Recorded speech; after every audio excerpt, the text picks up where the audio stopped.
Hello guys, আসসালামু আলাইকুম। Welcome back to my channel. আশা করি তোমরা সবাই ভালো আছো। আলহামদুলিল্লাহ, আমিও তোমাদের দোয়ায় অনেক ভালো আছি। আজকে চলে আসলাম তোমাদের মধ্যে ছোট্ট একটি ভিডিও নিয়ে।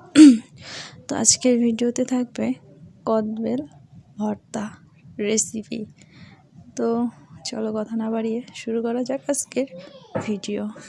তো প্রথমে আমি শুকনো মরিচগুলো পোড়ায় নিছি, তারপরে আমি কদবেলটা ভাঙে নিতেছি। তো কদবেলটা প্রথমে একটু ফুটো করে নিছি, তো ওটা দিয়ে হলো না, পরে এটা বাড়ি দিয়ে ভেঙে নিছি, নিয়ে এখন এটা চাকু দিয়ে ভিতর থেকে ছাড়াই নিতেছি।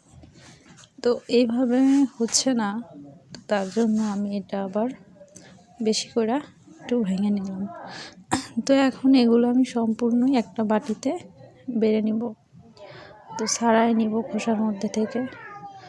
তো যাই হোক, আমি চাকু দিয়ে খোসার মধ্যে থেকে এটা ছাড়াই নিতেছি। তো চারিদিক ঘুরায় ঘুরায় এটা আমি ছাড়াই নিব। তো তোমরা সবাই ভিডিওটা শুরু থেকে শেষ পর্যন্ত দেখো, আশা করি ভালো লাগবে তোমাদের। তো যাই হোক, আমি চামচ দিয়ে এটা ছাড়াইতে গিয়ে চামচ একদম বেঁকে গেছে।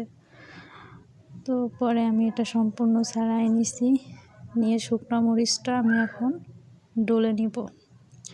আর ওখানে আরেকটু মরিচ প্রসেসিং করে রাখছিলাম, তো ওইটাও দিয়ে দিব। তো যাই হোক, আমি শুকনো মরিচটা সুন্দরভাবে একটু ডলে নিতেছি। তো ডলে নিয়ে এটা আমি এখন বাটির মধ্যে দিয়ে দিব। তো যাই হোক, বাটির মধ্যে আমি দিয়ে তারপরে যে মরিচটা রাখছিলাম প্রসেসিং করে, সে মরিচটাও দিয়ে দিলাম। এখন এর মধ্যে লবণ দিয়ে দিব।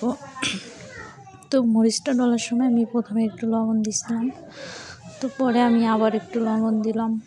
এখন সরিষার তেল দিলাম।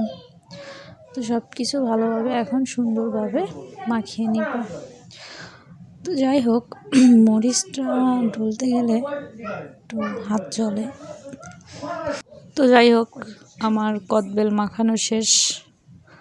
তো এই তো দেখো কদবেল মাখানোর ফাইনাল লুক। তো ভিডিওটা ভালো লাগলে সবাই লাইক, কমেন্ট, শেয়ার করবা, চ্যানেলটা সাবস্ক্রাইব করে দিবা। আল্লাহ হাফেজ।